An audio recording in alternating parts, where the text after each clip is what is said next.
আলাইকুম রহমতুল্লাহ বরাকাতু। আলহামদুলিল্লাহ ওসসালাতু ওয়াসসালামু আলা রাসূলিল্লাহ বাদ।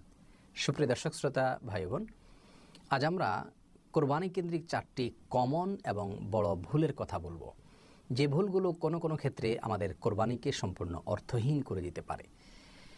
এই সমস্ত ভুলগুলো বেশিরভাগ মানুষ আমরা করে থাকি। তার মধ্যে থেকে প্রথম ভুলটি হলো, কোরবানি করার ক্ষেত্রে অনেকের অসৎ উদ্দেশ্য থাকে। অর্থাৎ তিনি হয়তো প্রতি বছর কোরবানি করে থাকেন, এবছর কোরবানি না করলে বাচ্চারা ছেলেমেয়েরা কার মুখের দিকে চেয়ে থাকবে, অথবা আত্মীয় স্বজন কী বলবে, পাড়া প্রতিবেশীর লোকেরা কি বলবেন, তাদের কাছে আমি ছোট হয়ে যাব, এটাকে একটা নিজের ইজ্জতের ব্যাপার মনে করেন। আবার অনেকে মনে করেন যে কোরবানি করলে এটার উপকারিতা তো আমি নিজেই পাচ্ছি, গোশত আহরণ তো আমার এমনিই করতে হয়, গোশত তো কিনতে হয়, সেক্ষেত্রে ফ্রেশ গোশত আমি আহরণ করলাম। এই সমস্ত উদ্দেশ্য যদি থাকে কোরবানি করার পেছনে, তাহলে সেক্ষেত্রে সে কোরবানি করা আর না করাতে কোনো পার্থক্য থাকবে না, বরং সেটি শিরকে আসগারে পরিণত হতে পারে। যার কারণে কোরবানি হতে হবে শুধুমাত্র আল্লাহ সুবহানাহু ওয়া তাআলা সন্তুষ্টির উদ্দেশ্যে, এবং সেজন্যই মাঝে মধ্যে নিজে গরু কোরবানি করলেও সেটাকে ছাগলে পরিবর্তিত করা দরকার, এবং মাঝে মধ্যে নিজের কোরবানিটা অন্য কোনো জায়গায় করা দরকার যেখানে আমার পরিচিত লোকজন চিনছে না। অর্থাৎ যে কোনোভাবে কোরবানিতে আমার ইখলাস রয়েছে, নিষ্ঠা রয়েছে, শুধুমাত্র আল্লাহর উদ্দেশ্যে করছি, এখানে গোশত অথবা সামাজিক কোনো অবস্থান আমার উদ্দেশ্য না। এই বিষয়টিকে আমাকে নিশ্চিত করার চেষ্টা করতে হবে। কোরবানির ক্ষেত্রে অসাধুতা, উদ্দেশ্যের অসাধুতা অনেক বেশি পরিমাণে আমাদের মধ্যে হয়ে থাকে। দ্বিতীয় যে ভুলটি খুব কমনভাবে আমরা করে থাকি এবং বেশিরভাগ মানুষ করে থাকি, সেটি হলো কোরবানির পশু যিনি জবে করেন অথবা যে কসাইরা সেটাকে প্রস্তুত করেন গোশতগুলোকে, তাদেরকে আমরা কোরবানির পশুর গোশত থেকে অনেক সময় দিয়ে থাকি।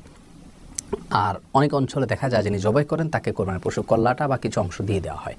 এটা সম্পূর্ণরূপে নাজায়েজ একটি কাজ। রাসূল করিম সাল্লাল্লাহু আলাইহি ওয়াসাল্লাম অত্যন্ত পরিষ্কারভাবে নিষেধ করেছেন। আলী রাদিয়াল্লাহু তাআলা আনহু বলেছেন, আর বিভিন্ন হাদিসে বিভিন্ন সাহাবীদের কাছ থেকে বর্ণিত হয়েছে যে নবী আলাইহিস সালাম নিষেধ করেছেন কসাইকে কোরবানির পশুর কোনো গোশত দিতে। কোরবানির পশুর গোশত আপনি কসাইকে দিতে পারবেন না, এজন্য যে আপনি কসাইকে ওই গোশত দেওয়া মানে হলো কসাইকে পারিশ্রমিক দেওয়া। আর কোরবানির পশু বিক্রি করা জায়েজ নাই, এবং কাউকে পারিশ্রমিক হিসাবে দিলে সেটাও বিক্রি করার মতোই হয়ে গেল। সেই দৃষ্টিকোণ থেকে এটি সম্পূর্ণ ভুল একটি কাজ এবং বড় ধরনের একটি ভুল। এটা আমরা কিন্তু অনেক সময় করে থাকি। আপনি কসাইকে আগে থেকে বলে দিবেন, তোমার পারিশ্রমিক এত, কোনো গোশত তুমি পাবে না। কসাইরা অনেক সময় অল্প পয়সায় রাজি হয়ে যায়, কারণ সে জানে যে কিছু গোশত পেলে তার দাম অনেক বেশি হবে। তো সেজন্য আগে থেকে তাদেরকে নিশ্চিত করতে হবে। তবে হ্যাঁ, তারা যদি অভাবী মানুষ হন, গরিব মানুষ হন, তাহলে সেক্ষেত্রে অন্য 10 জন গরিবকে যেরকম দিচ্ছেন সেরকম পরিমাণ তাদেরকেও আপনি দিতে পারেন, কোনো অসুবিধা নেই।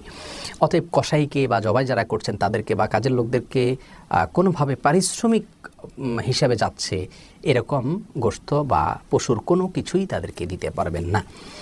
4 নম্বর যে ভুলটি আমরা প্রায় 100% হাতে গোনা হাতে কিছু মানুষ বাদ যাবে, তারা বাদে বেশিরভাগ মানুষ আমরা যে ভুলটি করছি তা হলো কোরবানির পশু জবে করার পর তার বর্জ্য, রক্ত এগুলো আমরা যত্রতত্র ফেলে দিচ্ছি অথবা ভালো করে পরিষ্কার করছি না। এর ফলে কিন্তু আমরা বড় ধরনের একটি গুনাহ করছি। আমরা জানি রাস্তা থেকে কষ্টদায়ক কোনো কিছু সরানো ঈমানের অঙ্গ। তাহলে রাস্তায়, পথে বা আশেপাশে মানুষের লোকালয়ে, মানুষের বসবাসের এলাকাতে যদি আমি কোনো কিছু ফেলি যেটার ফলে মানুষের চলাচলে বিঘ্ন সৃষ্টি হয়, মানুষ কষ্ট পায়, তাহলে সেটি নিঃসন্দেহে খুবই বড় ধরনের ভুল হবে এবং অন্যায় কাজ হবে। আপনার কোরবানির পশুর রক্ত, বর্জ্য এগুলোর দুর্গন্ধে যদি পথচারীদের কোরবানির ঈদের কয়েকদিন পর পর্যন্ত চলাফেরা করতে অসুবিধা হয়, কষ্ট হয়, মশা তৈরি হয়, পরিবেশ নষ্ট হয়, তাহলে কিন্তু তার জন্য আল্লাহ সুবহানাহু ওয়া তাআলার কাছে আপনাকে দায়ী হতে হবে। আর সেই জায়গা থেকে আমাদের জবাবদিহিতার বোধ থাকা উচিত। আমাদের পশুর কোনো বর্জ্য, কোনো রক্ত অথবা অবাঞ্ছিত কোনো অংশ আমরা যত্রতত্র ফেলবো না। এটাকে সম্পূর্ণরূপে মাটির নিচে দাফন করা এবং মানুষের যাতে কষ্টের কোনো প্রকার কারণ না হয় সেই দিকটা খেয়াল করা আমাদের প্রত্যেকের দায়িত্ব এবং কর্তব্য। আল্লাহ সুবহানাহু ওয়া তাআলা আমাদের সকলকে শুদ্ধতম উপায়ে সঠিকভাবে কোরবানির আমলটিকে সম্পাদন করার তৌফিক দান করুন। আসসালামু আলাইকুম ওয়া রাহমাতুল্লাহি ওয়া বারাকাতুহু।